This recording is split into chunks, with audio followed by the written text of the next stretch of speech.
Guys, good morning. Welcome back again for another video. Yan, kanina pumunta kami ng school guys. Hinatid ko yung anak ko. Nung pag-uwi namin, may nadaanan kaming nagtitinda ng ganito.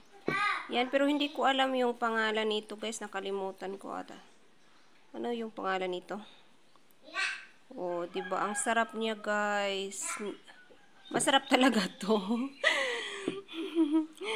Ano siya guys, yung gagawin ko dito ngayon is nalinisan ko na siya.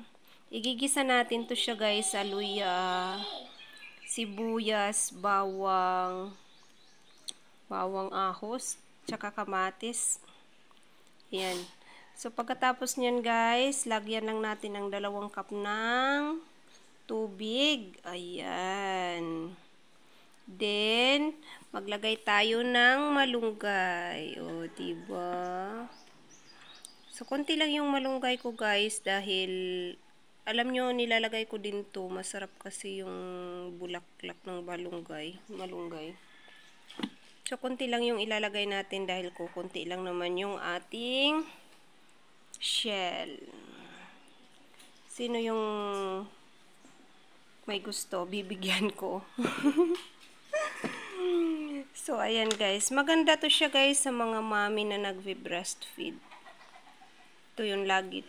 Dati ito yung niluluto ko lagi. Ayan. Diba?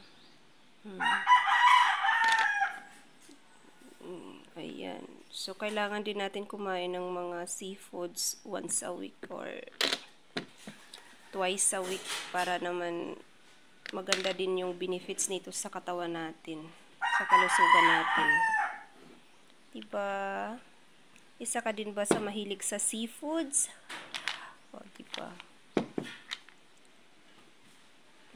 Ang sarap nito pag naluto na natin mamaya.